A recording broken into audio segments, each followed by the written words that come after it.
The $66 billion stimulus package. Let's have a look. Good evening, everyone. Florian Heise here, and welcome to another episode of HeiseSays. I have my evening stein of coffee, and I thought we'd have a look at this article written by Alexis Carey from news.com.au regarding the $66 billion stimulus package, which I discussed this morning.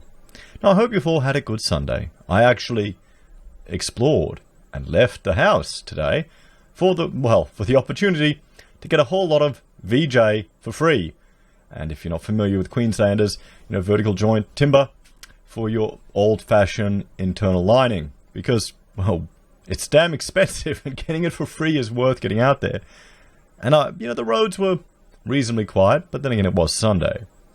And I spoke to our neighbour, a butcher, and I was saying, well, I'm thinking we need to get a bit more meat. How's it going? Are there any issues with supply? And he said, no, it's fine. It's fine. But I'm exhausted. They're doing 3 times to 4 times the revenue they normally make. So people are getting worried and they're stockpiling up. And I said, well, if you're going to stockpile something, you might as well stockpile meat rather than toilet paper. It's definitely more useful. So, I mean, that's a good sign. So I'm talking to Rachel. I think we'll put an order in for half a beast, just to be sure, just to be sure. Then I can get her to make me some nice, jerky. So let's have a look at this, guys. This article about the $66 billion stimulus package and what it means for workers and businesses. But before we look at this, I'm going to bring up a website which I showed earlier today, just in case some people haven't seen it before, the Australian Debt Clock.com.au. And you can see here, government 1.1 trillion and growing. And growing. So think about that. Another 66 billion here. Household debt, total private credit. And there you go. Let's look at here. Government debt. Look at that growth from 2008 to now. Or to December. And it's gotten higher since then. So it's just going crazy, guys. Because here's the thing, that I don't think people realize. The government debt is our debt. It's like us personally having that debt, because we will pay for it personally one way or another. They will extract it from us in taxes. Say you make some money on an investment, you take all the risk. Then they come and snatch a big heap of it in capital gains. Say you take all the risk and build a business, then they'll snatch it off you. Even if you make money overseas, trading crypto, bring it over here, Australia has nothing to do with it. They'll snatch some of it off you. So we pay for it in the end. And people don't seem to understand that. Frankly, it's probably just our education system. So let's have a look at this. The PM has just announced a huge new stimulus package to soften the blow of the illness crisis. Here's how it will affect your family. I wonder if she'll mention that, this will be a debt that our children's children will have to address. Prime Minister Scott Morrison has unveiled a massive new stimulus package in a bid to help everyday Aussies stay afloat throughout the illness pandemic. As the number of confirmed Australian cases nears 1,100, the government has added a new raft of stimulus measures to the first $17.6 billion package announced 10 days ago, taking the country's total stimulus to $189 billion, or 9.7% of GDP. And just compare that to the tourism industry, guys, which is about 3.1% of our GDP at $60 billion. 3 times the entire tourism industry in our entire nation. So here's what you need to know. So you get a supplement, $550 per fortnight payment for recipients of the job seeker payment. What is this all the time? Youth allowance, parenting payment, farm household allowance, and special benefits for the next 6 months. Next 6 months. Early access to superannuation for struggling Australians. Temporary reductions of minimum super drawdown rates. Extra $750 for some households, including those on Social Security and veteran income support and eligible concession card holders. Reduction of deeming rates by a further 0.25 percentage points. I still don't understand deeming rates. Why don't they just get the pensioners to submit their yearly income. Can someone explain to me why we're doing it this way? Is it to make it easier for them? Is it to simplify the system? Or is it because they think they're too old, they can't actually do the sums anymore? Because I get, maybe they're the only reasons I can think of. Small and medium businesses with turnover under 50 million, along with not-for-profit charities, will be eligible for a tax-free cash payment of up to $100,000. There'll be support for airlines. Just remember, guys, Qantas just did a share buyback recently. They had money for that, didn't they? Temporary relief for financially distressed businesses. The SME Guarantee Scheme. Government to guarantee half a bank's loan to a small or medium enterprise impacted by the illness. Why is the government guaranteeing these loans? Does anyone else see the issue with this here? Am I the only one getting annoyed? Am I the only one worried? Do people not realize we're all going to be paying for this shit? For the rest of our lives. For our children's lives. To prop up what? An airline. To guarantee loans. To guarantee loans. To prop up businesses that may be failing. Guys, if businesses start going under, what will happen is landlords will make deals to keep them in the premises, give them rent deals so they can start back up again. You don't need the government to step in. If they're not going to do that, then they'll disappear. So, benefit recipients. Under its plan, the government is temporarily expanding eligibility to income support payments and establish a new time-limited illness payment to be paid at a rate of $550 per fortnight. That payment will go to existing and new recipients of the Job Seeker Payment, Youth Allowance Job Seeker, Parenting Payment, Family Household Assistance, and special benefits for the next 6 months. Eligible income support recipients will receive the full amount of the $550 supplement on top of their payment each fortnight. Services Australia will also expand its staff to 5,000 to help the delivery of the new measures. The Social Security and Veteran Income Support recipients and eligible concession card holders will also receive an extra $750 payment on top of the $750 payment announced on March 12. Now, some of these ideas, I mean, providing additional support to people on New Start or people on the pension or people in difficulties, particularly when what really gets me annoyed, and this is a flashback. I was sitting around a posh lunch at the Brisbane Club with a bunch of people at a property meeting, and there are all these people talking about how they got subsidised solar panels. They can afford a $150 lunch. They don't need to get government handouts, which are probably equal to a pension for a year, to subsidise solar panels. They should be paying the full bloody price. What about all the foreign aid the government's giving to developed nations? This whole idea, everyone's saying, oh, third world country. It's bullshit, guys. There isn't third world countries anymore.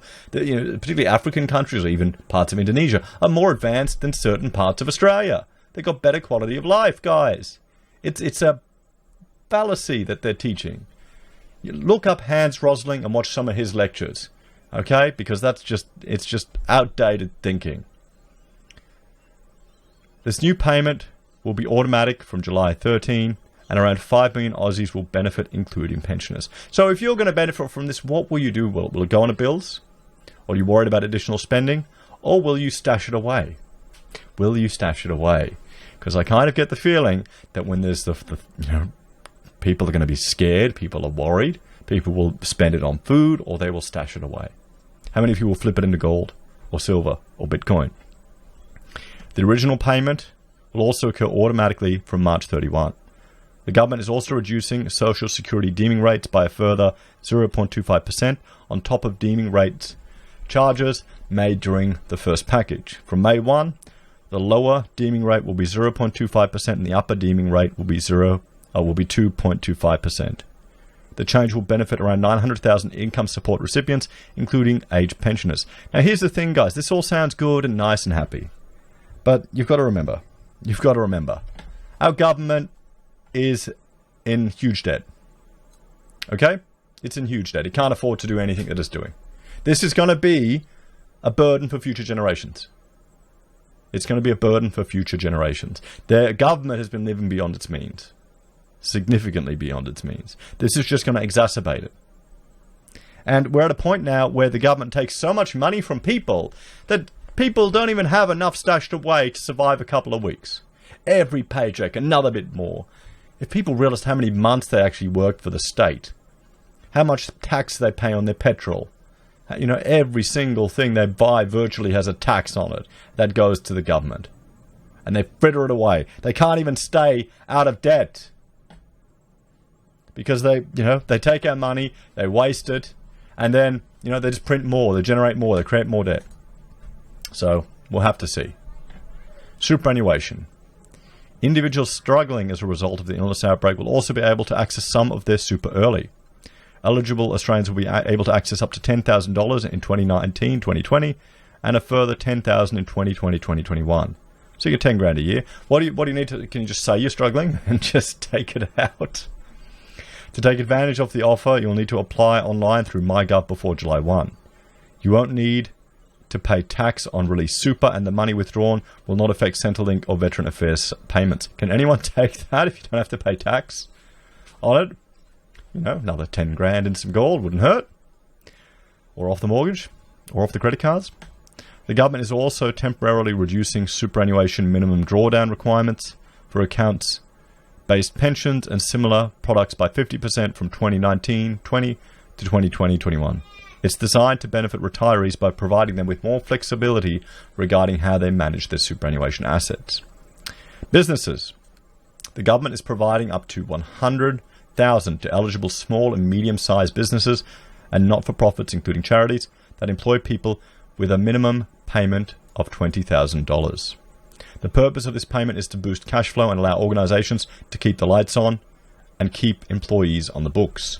Under the scheme, which builds upon the first stimulus package, employers will receive a payment equal to 100% of their salary and wages withheld, up from 50%, with the maximum payment being increased from $25,000 to $50,000.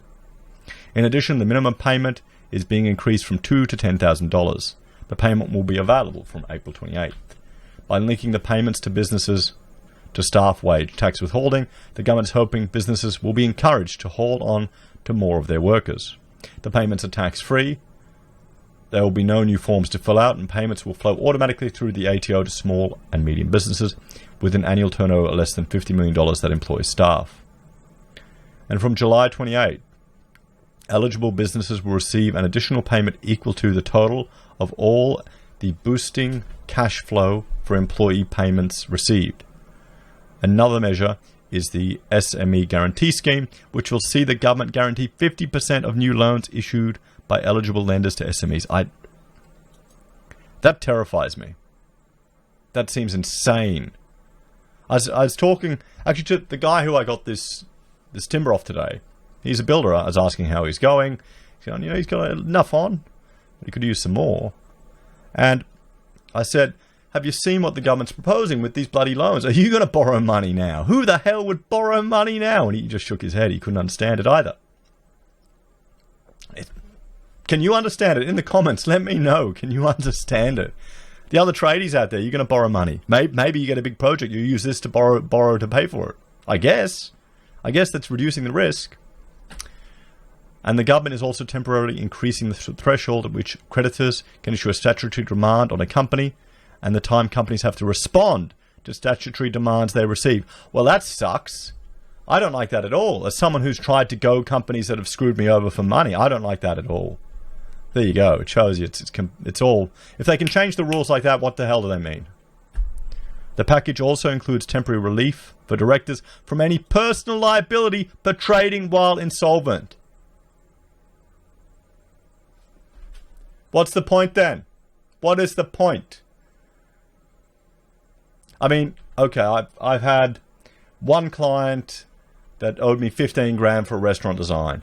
They didn't pay me. I won a QCAT judgment against them. I tried to get the sheriff to chase them down. He couldn't find them. I went to ASIC. I tried to get them done trading insolvent. ASIC did nothing. How about you just give us all our ASIC fees back? If these companies if all the rules are thrown out the window, what's the point then? What is the point? Get rid of it. Get rid of it.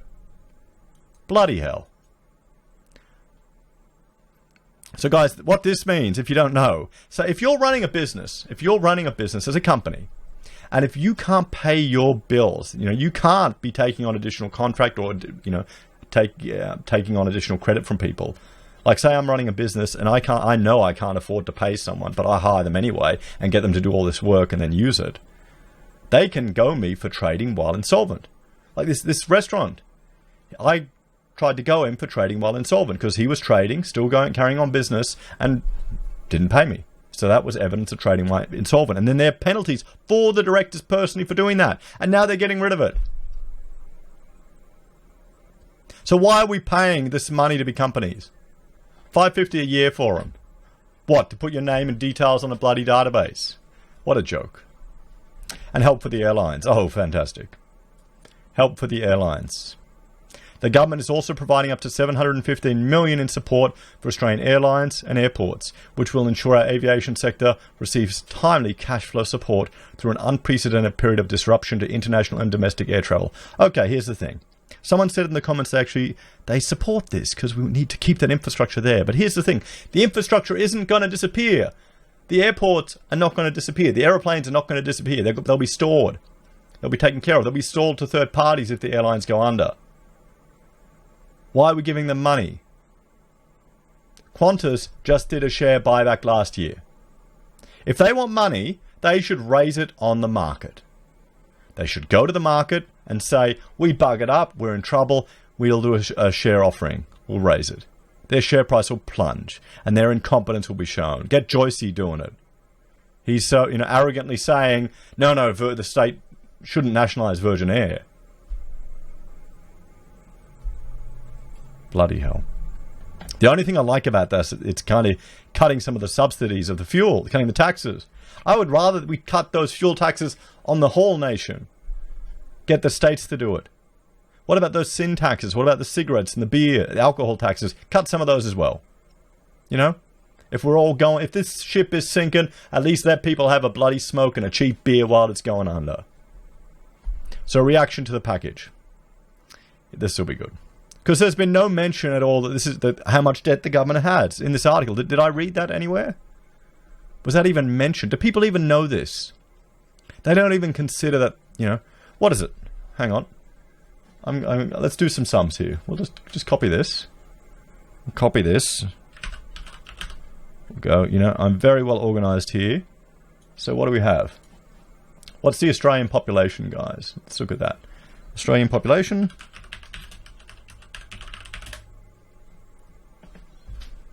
Whoa, internet's going slow here. Is everyone else getting slow internet?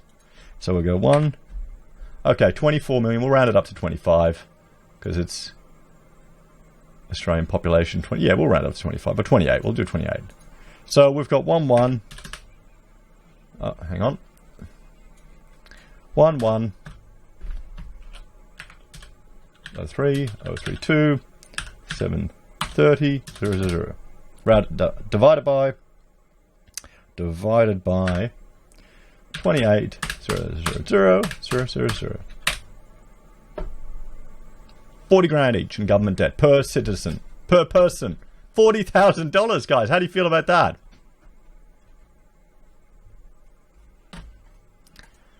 There you go. Did I do that right? Yeah, I did. Damn. So reaction to the package. PwC chief economist Jeremy Thorpe said the scale of the package proved the profound and immediate impact of the illness on the economy. The government talks about a bridge to recovery, but we are more likely facing a complete reboot of the economy. Well, if we're facing a reset, maybe we should make some fundamental changes so we don't get into the same bloody mess again. GDP per capita has been below trend since the GFC. This is just the next phase of the GFC.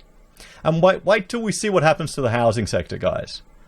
Because, we looked at a piece yesterday where the auctions were going crazy in Sydney. It was just BS. It was just unicorn property after unicorn property. The unprecedented scale of the stimulus package, now up to 9.7% of GDP, reflects the government's concern about the impending scale of an economic shutdown. If one was needed, this should be a further wake-up call for those who remain unconcerned about the economy's prospects. Mr. Thorpe said the package also indicated the government could begin locking down more industries and regions to seek to address the illness and flatten the curve. It is noteworthy that the government also flagged that further measures will be required. Are we going to get hyperinflation with all this, guys? Let me know your thoughts in the comments below. Meanwhile, the package has been welcomed by NAB CEO Ross McEwen, who said the Illness SME Guarantee Scheme in particular would be critical in helping banks such as NAB support businesses who need a quick cash flow injection to stay open and keep people in jobs. How can these businesses stay in jobs if no one is coming into them? Who the hell is going to borrow for that? And has also been strongly endorsed by the Tax Institute, with Senior Tax Counsel Professor Bob Deutsch claiming it provided extra support for small businesses, casual workers and retirees. Of particular note is the initiative to provide $100,000 through the tax system to employers to assist them to fund employee wages during the next few months, he said. Understanding the detail of how this works and exactly who will be eligible will be revealed in the fine print of the legislation, which the Institute will be studying closely and commenting upon as soon as it is released. The Institute, while reluctant to see superannuation savings eroded, nonetheless welcomes the ability for eligible individuals in financial stress to access super early, up to 10 grand in the current financial year and in the next financial year. Superannuation was always intended to be for retirement purposes, but the current emergency is of such a nature as to warrant this temporary adjustment.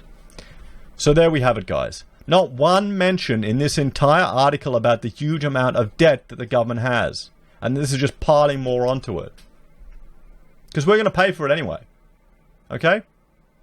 Do you want your taxes to increase, the taxes of your children increase, to prop up Qantas? Let me know your thoughts and opinions in the comments below. I think my perspective on this is pretty bloody clear. I think most people don't realize what's actually going on here. And there's going to be more. There'll be more. You reckon we'll hit negative interest rates? More money printing?